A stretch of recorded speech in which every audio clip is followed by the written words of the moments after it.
Saudara-saudari yang terkasih, jumpa lagi dalam Pelita Hati hari ini, Senin 28 Maret 2022, hari biasa dalam pekan keempat Prapaskah.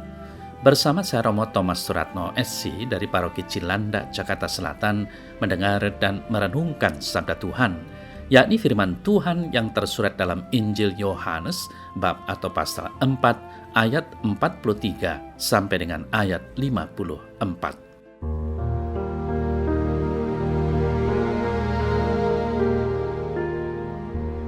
Sekali peristiwa, Yesus berangkat dari Samaria ke Galilea, sebab Yesus sendiri telah bersaksi bahwa seorang nabi tidak dihormati di negerinya sendiri. Setelah ia tiba di Galilea, orang-orang Galilea pun menyambut dia, karena mereka telah melihat segala sesuatu yang dikerjakannya di Yerusalem pada pesta itu, sebab mereka sendiri pun turut ke pesta itu. Maka Yesus kembali lagi ke Kana di Galilea, di mana ia membuat air menjadi anggur, dan di Kapernaum ada seorang pegawai istana, anaknya sedang sakit. Ketika ia mendengar bahwa Yesus telah datang dari Yudea ke Galilea, pergilah ia kepadanya lalu meminta supaya ia datang dan menyembuhkan anaknya, sebab anaknya itu hampir mati. Maka kata Yesus kepadanya, "Jika kamu tidak melihat tanda dan mukjizat, kamu tidak percaya." Pegawai istana itu berkata kepadanya, "Tuhan, datanglah sebelum anakku mati." Kata Yesus kepadanya, "Pergilah, anakmu hidup." Orang itu percaya akan perkataan yang dikatakan Yesus kepadanya, lalu pergi. Ketika ia masih di tengah jalan, hamba-hambanya telah datang kepadanya dengan kabar bahwa anaknya hidup. Ia bertanya kepada mereka, "Pukul berapa anak itu mulai sembuh?" Jawab mereka, "Kemarin siang pukul 1 demamnya hilang." Maka teringatlah ayah itu bahwa pada saat itulah Yesus berkata kepadanya, "Anakmu hidup." Lalu ia pun percaya, ia dan seluruh keluarganya. Dan itulah tanda kedua yang dibuat Yesus ketika ia pulang dari Yudea ke Galilea.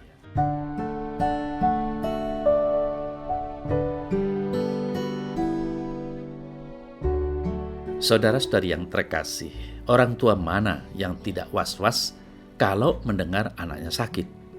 Apalagi sakit anaknya itu agak parah. Bahkan dikatakan dalam Injil hari ini, anaknya itu hampir mati. Orang tua yang tahu bahwa anaknya sakit dan mencintai anaknya tentu akan segera berusaha semaksimal mungkin dan dengan segala kemampuannya berusaha agar anaknya sembuh. Pegawai istana yang diceritakan dalam perikop hari ini mencari Yesus. Ketika bertemu, ia mengajukan permohonan demikian kepada Yesus, "Tuhan, datanglah sebelum anakku mati." Saudara-saudari yang terkasih, kata "datanglah" merupakan suatu permohonan atau ajakan, suatu permohonan kepada Tuhan agar anaknya disembuhkan. Namun, permohonan itu mengandaikan suatu kepercayaan. Tanpa iman, tanpa kepercayaan, tentu tidak terjadi mukjizat kesembuhan. Kiranya hal ini juga sama bila para pasien yang ada di rumah sakit itu tidak percaya atau tidak yakin pada dokter yang merawatnya. Apalagi kalau tidak meyakini bahwa obat yang diminumnya bakal menyembuhkan. Ternyata, situasi dari dalam diri orang yang mau disembuhkan atau yang minta disembuhkan, entah dirinya atau orang di luar dirinya, mempengaruhi penyembuhan itu sendiri. Yesus berkali-kali dalam membuat mukjizat selalu menuntut iman, entah kepada orang yang bersangkutan atau orang-orang yang membawa orang yang sakit. Saudara-saudari yang terkasih, percaya bukan hanya menyangkut melihat atau tidak. Orang yang melihat mukjizat belum tentu langsung percaya, sekalipun ia seorang imam. Justru manusia itu makhluk terbatas, maka ia pun terbatas dalam hal-hal yang supranatural, hal-hal yang melebihi dirinya, kemampuannya, perasaannya, dan sebagainya. Iman adalah suatu rahmat, gratia, artinya pemberian secara cuma-cuma dari Allah. Orang bisa memohonnya, namun tidak bisa memaksanya. Justru apa yang kita punya saat ini hendaknya juga kita bagikan kepada orang lain secara cuma-cuma. Saudara-saudara yang terkasih, hari ini satu mukjizat yang dilakukan Yesus yaitu menyembuhkan anak pegawai istana. Jelas bahwa Yesus hadir pada setiap orang, baik yang sudah dikenal maupun yang belum. Yesus hadir dan memberikan kasih-Nya tanpa memandang kedudukan dan derajat seseorang.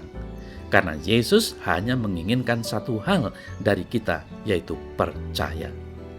Saudara-saudari yang terkasih, dalam hidup harian kita, tentunya kita pernah meragukan orang yang kita anggap biasa-biasa saja. Bahkan bila orang tersebut melakukan sesuatu yang kita anggap ia tidak bisa melakukannya, spontan kita mengatakan itu tidak mungkin. Kita mudah percaya dan bangga pada orang yang kita anggap memiliki pengaruh dalam masyarakat. Kita lupa bahwa banyak orang yang bisa melakukan hal-hal yang luar biasa bila diberi kesempatan dan kepercayaan. Hendaknya kita berani mengubah pola pikir kita agar bisa memberikan kesaksian yang baik pada orang lain. Hendaknya juga kita berani memberikan kepercayaan dan kesempatan kepada orang lain agar orang lain juga dapat berkembang dan berbuah.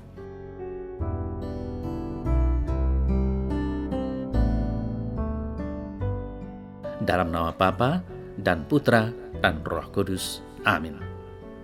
Ya Tuhan, tambahkanlah imanku padamu, dan buatlah aku senantiasa untuk berharap padamu, karena Engkaulah Tuhan kami, kini dan sepanjang masa.